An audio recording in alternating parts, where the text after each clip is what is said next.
আপনারা অনেকেই ভুল করেন, এই উপরের দিকে যে খালি অংশটুকু রয়েছে সেটি হচ্ছে মূলত বায়ুর থলি। এখানে কিন্তু তার জন্য অক্সিজেন নির্ধারণ থাকে এবং যত পুরনো হয় ডিমের এই জায়গাটি কিন্তু বড় হতে থাকে। শুধু দর্শক, আমন্ত্রণ জানাচ্ছি আমাদের চায়না 56 ডিমের মেশিনের দ্বিতীয় পর্বে। আপনাদেরকে ক্যান্ডেলিং কিভাবে করতে হয় সেই পুরো বিষয়টি আজকে আমরা আপনাদের তুলে ধরার চেষ্টা করব। দর্শক, আমাদের এই দ্বিতীয় পর্বটি অবশ্যই খুবই গুরুত্বপূর্ণ এবং প্রথম পর্বটি যারা মিস করেছেন অবশ্যই তারা আমাদের প্রথম পর্বের এই লিঙ্কটি দেওয়া রয়েছে, সরাসরি এই লিঙ্কে আমাদের প্রথম পর্বটি অবশ্যই দেখে নেবেন। তাহলে এই মেশিনটির আসলে শুরু করতে হয় কিভাবে সেই বিষয়টি আমরা পূর্ণাঙ্গভাবে বুঝিয়েছি এবং ডিম বসাতে হয় কিভাবে, ডিম কিভাবে চেক করতে হয় সেই পুরো বিষয়টি আমাদের প্রথম ভিডিওটিতে কিন্তু অবশ্যই সুন্দর করে দেওয়া রয়েছে। আজকে আমরা আপনাদেরকে এই দ্বিতীয় ভিডিওতে কিভাবে ক্যান্ডেলিং করতে হবে সেই পুরো বিষয়টি আপনাদের জন্য তুলে ধরার চেষ্টা করব। দর্শক, আজকে এখানে আমাদের মেশিনটিতে ডিম বসানো হয়েছে, পঞ্চম দিন শেষ হয়ে গিয়েছে। আজকে রাত্রে আমাদের 600 দিনে কিন্তু পড়তে যাচ্ছে। সেক্ষেত্রে আমাদের এই মেশিনটিতে আমরা কেমন রেজাল্ট পেলাম এবং এটাই আসলে আমরা ডিমের ক্যান্ডেলিংটা কিভাবে করব। ডিমের ক্যান্ডেলিং করার জন্য আমাদের এই মেশিনটিতে, দর্শক একটু কাছের থেকে দেখেন, আমরা এই মেশিনটিতে কিন্তু এখানে একটি আলাদা করে চমৎকার কিন্তু ক্যান্ডেলিং টর্চ দেয়া রয়েছে। এই ক্যান্ডেলিং টর্চের মাধ্যমে কিন্তু আমরা চাইলে এখান থেকে ক্যান্ডেলিং করতে পারি। তবে যেহেতু আসলে সবার হাতে এই ধরনের ক্যান্ডেলিং টর্চ থাকবে না বা অনেকেই ক্যান্ডেলিং টর্চের মাধ্যমে আসলে ক্যান্ডেলিং করেন না, সেই ক্ষেত্রে কিভাবে ক্যান্ডেলিং করবেন সেই বিষয়টি আমরা আপনাদেরকে তুলে ধরার চেষ্টা করব। সে কারণে অবশ্যই আমাদেরকে এই ধরনের একটি টর্চের ব্যবহার করতে হবে এবং খেয়াল রাখবেন এই ধরনের যে টর্চটা আমরা ব্যবহার করব সেই টর্চের উপরে কিন্তু গ্লাসটি রয়েছে এখন, এবং এই ক্যাপটি আমরা যদি একটু খুলে নেই, দেখুন আমরা ক্যাপটি খুলে নিলে কিন্তু এখান থেকে বেশ কয়েকটি অংশ আমাদের বের হয়ে আসবে।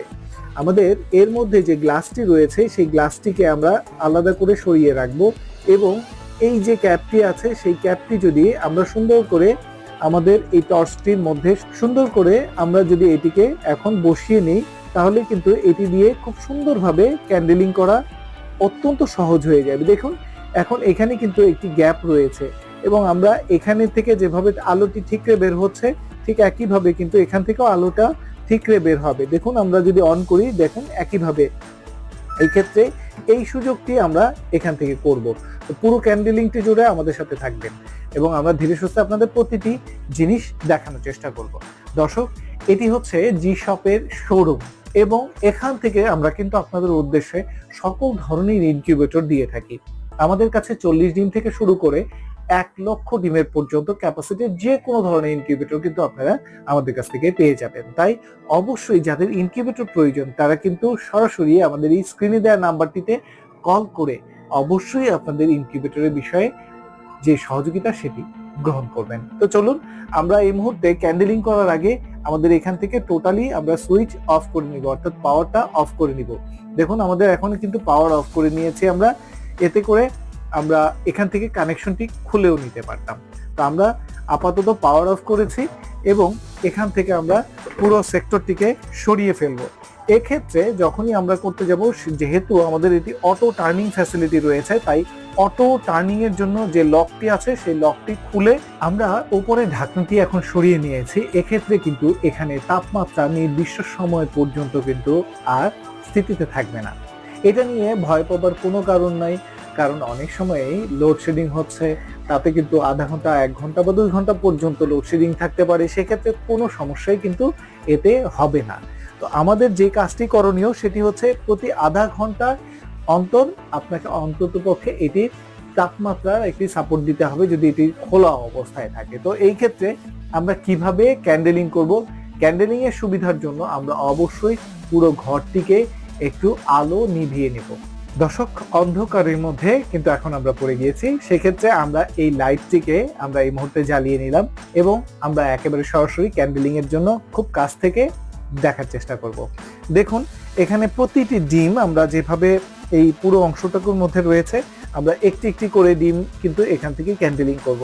আমরা উপর থেকে এই মোটা দিকটি দিয়ে যদি লাইট ধরি তাহলে কিন্তু স্পষ্টভাবে আমরা ডিমের পুরো অংশটুকু ভেতরে কি রয়েছে যেমন দেখতে পাবো, নিচ থেকে ধরলেও কিন্তু পঞ্চম দিনে স্পষ্টভাবে বোঝা যাবে। তো চলুন আমরা একটা একটা করে সবগুলো ডিম চেক করার চেষ্টা করি।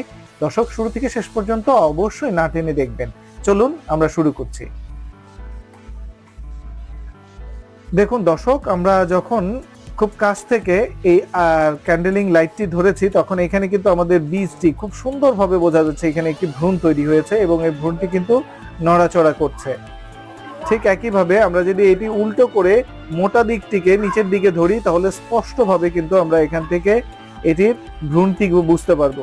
আর খেয়াল রাখবেন এটির কালারটি দেখুন একেবারে লালাভ একটি কালার হয়ে গেছে, অর্থাৎ লাল কালার হয়ে গিয়েছে। তার মানে স্পষ্টভাবে বোঝা যায় যে এইটির ভিতরে ভ্রূণ রয়েছে। দেখুন দর্শক, আমরা প্রত্যেকটা ডিম আপনাদেরকে এখানে দেখানোর চেষ্টা করছি। এই ডিমগুলোর ভেতরে ভ্রূণগুলো দেখুন প্রথমে মাকড়সার জালের মতো এখানে খুব সুন্দরভাবে জাল সৃষ্টি হয়েছে। অবশ্যই আপনারা এই বিষয়গুলো যখন পঞ্চম দিন তখন কিন্তু স্পষ্টভাবে এটি বোঝা যাবে। দেখুন দর্শক, এই ডিমটির ভেতরে কিন্তু কোনো ভ্রূণের অস্তিত্ব দেখা যাচ্ছে না, কোনো ভ্রূণের অস্তিত্ব দেখা যাচ্ছে না। সেই ক্ষেত্রে এইটিকে কিন্তু আমরা খাবার ডিম হিসেবে আলাদা করে সরিয়ে ফেলবো, কেননা এই ডিমটি মূলত এখান থেকে কোনো বাচ্চা হবে না এবং 7 থেকে 8 দিনে কিন্তু এটি একবারে সম্পূর্ণভাবে নষ্ট হয়ে যাবে। সেই ক্ষেত্রে এই ধরনের ছিট পড়া ডিম প্রথম দিকে যদি আমরা বাছাই করার সময় বেছে যদি আলাদা করে ফেলি তাহলে কিন্তু সেটি আমাদের জন্য আরো সহজ হয়ে যায়। দেখুন দর্শক, এখানে কত চমৎকার একটি ভ্রূণ চলে আসছে। আপনারা অনেকেই ভুল করেন, এই উপরের দিকে যে খালি অংশটুকু রয়েছে সেটি হচ্ছে মূলত বায়ুর থলি। এখানে কিন্তু তার জন্য অক্সিজেন নির্ধারণ থাকে এবং যত পুরনো হয় ডিমের এই জায়গাটি কিন্তু বড় হতে থাকে।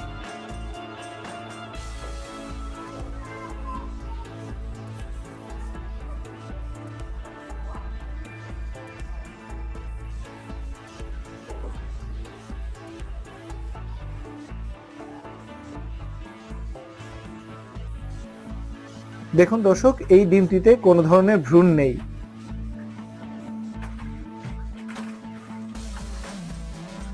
দেখুন এই ডিমটিতে একেবারে কোনো ধরনের ভ্রূণ নেই এবং স্পষ্ট, সেক্ষেত্রে এটি কিন্তু খাবার উপযোগী।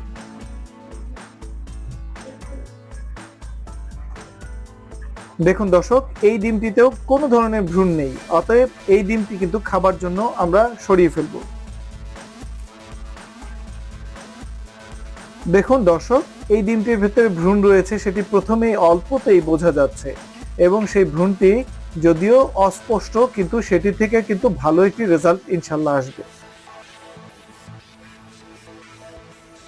দেখুন দর্শক, এই ডিমটির ভেতরে কোনো ধরনের ভ্রূণ কিন্তু নেই, একেবারেই নেই। এখানে একটু ছোট্ট দাগের মতো পড়েছে কিন্তু এটি কিন্তু ভ্রূণ নয়, অতএব এই বিষয়টি কিন্তু স্পষ্টভাবে আপনারা খেয়াল রাখবেন। দেখুন দর্শক, এই ডিমটিতেও কোনো ধরনের ভ্রূণ কিন্তু নেই, তবে একটি অপরিপক্ক ভ্রূণের অবস্থান কিন্তু এখানে দেখা যাচ্ছে। সেই ক্ষেত্রে আমরা এটিকে কিন্তু একেবারে ফেলে না দিয়ে আমরা আপাতত মেশিনে এটি রেখে দেব।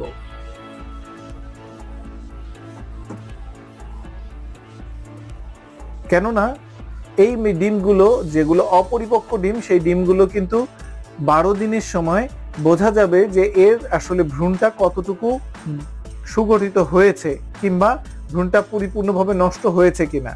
এখানেও দেখুন একটি ভ্রূণ রয়েছে, তবে এই ভ্রূণটা কিন্তু এখনো বাকি ভ্রূণের মতো সতেজ ভ্রূণ নয়। দেখুন দর্শক, এখানে কত সুন্দর পরিপক্ক একটি ভ্রূণ তৈরি হয়েছে। এই ভ্রূণ এবং বিগত যে ডিমটি সেটি ভ্রূণের মধ্যে দুটোর মধ্যে কিন্তু বিশেষ পার্থক্য রয়েছে। দেখুন দর্শক, কত চমৎকার ভ্রূণ চলে আসছে।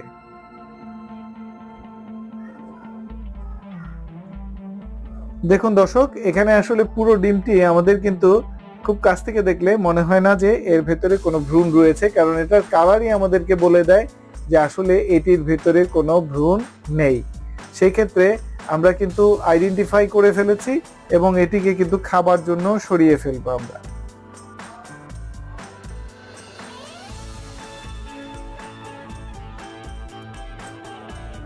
এখান থেকে পরের ডিমটি দেখুন কত চমৎকার ভাবে এটিতে কিন্তু ভ্রূণ চলে আসছে। এটিকে যখনই আমরা মোটা দিক থেকে দেব তখন কিন্তু রক্তর জালিগুলো, নালিকাগুলো খুব সুন্দরভাবে স্পষ্টভাবে দেখা যাবে।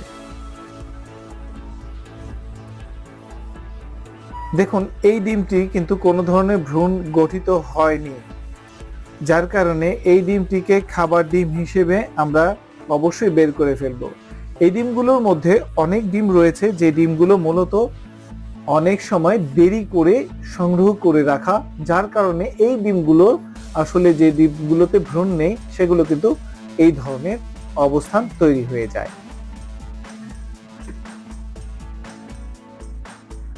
দেখুন দর্শক, এটি দেওয়ার সাথে সাথেই বোঝা যাচ্ছে এটির রং এবং এটির অবস্থানের কারণে ভ্রূণের নিশ্চয়তা কিন্তু এখান থেকে সহজেই বোঝা যাচ্ছে। দেখুন দর্শক, এখানে ভ্রূণের উপস্থিতি একেবারেই নেই, এটার রং কিন্তু বলে দিচ্ছে।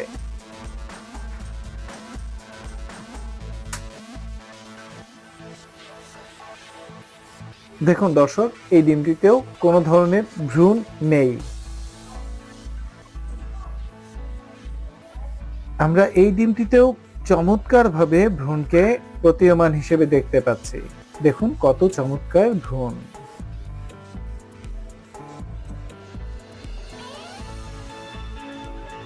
দেখুন কত চমৎকার করে ভ্রূণ চলে আসছে।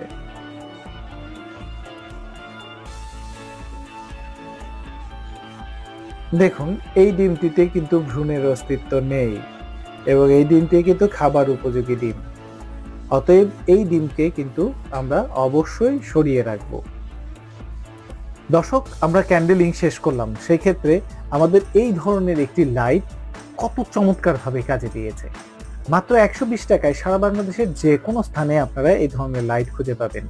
যারা ক্যান্ডেলিং এর এই লাইটটাকে প্রয়োজন মনে করছেন, কোথাও খুঁজে পাচ্ছেন না, তারা সরাসরি আমাদের কাছ থেকে অনলাইনের মাধ্যমে এই লাইটটি সংগ্রহ করতে পারবেন মাত্র 100 টাকায়। তাহলে দর্শক, অবশ্যই যদি প্রয়োজন থাকে আমাদের জানাবেন।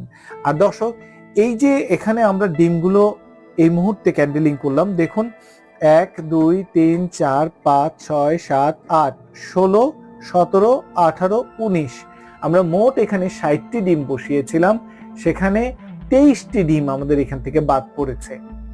এই 23টি ডিম বাদ পড়াতে আমাদের মোট ডিমের সংখ্যা হয়েছে 37টি। এই 37টি ডিম থেকে কিন্তু ডিমের হিসেব শুরু। যারা আসলে অনেক সময় হিসেব করেন যে আমরা কয়টা ডিম থেকে কয়টা বাচ্চা আসছে, সেটা পার্সেন্টেজ ক্যালকুলেশন, সেই পার্সেন্টেজ ক্যালকুলেশনটা কিন্তু আপনাদের হবে এই ডিমগুলো থেকে। অতএব যদি এই 37টা ডিম থেকে 37টা বাচ্চাই বের হয়, সেই ক্ষেত্রে পার্সেন্টেজ হবে 100%। আর যদি কোনো কারণে 37টা ডিম থেকে 5টা বা ডিমের বাচ্চা না হয়, তাহলে সেই অনুপাতে হারে আপনাদের অনুপাতটা বের করতে হবে। কোনোভাবেই আপনারা ভুল ডিসিশন নেবেন না।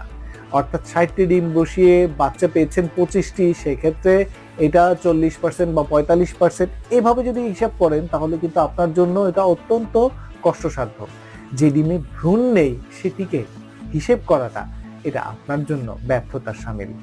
ডিম চিনে সঠিকভাবে তার মাধ্যমে কিন্তু ক্যান্ডেলিং করে আপনারা কিন্তু আপনাদের যে ডিমগুলো খাবার উপযোগী সেগুলো কিন্তু বিক্রি করে আপনি পয়সা উঠিয়ে ফেলতে পারবেন। আর অবশিষ্ট ডিমগুলো কিন্তু আপনি বাচ্চার জন্য রেখে সেখান থেকে বাচ্চা উৎপাদন করতে পারবেন। দর্শক, অপচয় রোধ করা সম্ভব হবে। তাই যদি আপনাদের মনে হয় এই ভিডিওটি আপনাদের জন্য অত্যন্ত গুরুত্বপূর্ণ এবং কাজে লাগবে, অবশ্যই লাইক এবং শেয়ার করতে ভুলবেন না, কেননা আপনার একটি শেয়ারের মাধ্যমে অনেক খামারি শিখে ফেলবে। তো দর্শক, পরবর্তী পর্ব কিন্তু আসছে 12 দিনের দিন ক্যান্ডেলিং এর সময়, অর্থাৎ আজকে 5 দিন, আজকে থেকে ঠিক 7 দিন পরে কিন্তু পেয়ে যাচ্ছেন তৃতীয় পর্বটি। তাই তৃতীয় পর্ব দেখার অনুরোধ রেখে আজকে ভিডিওটি এখানে শেষ করছি। ভালো থাকবেন, সুস্থ থাকবেন। আসসালামু আলাইকুম।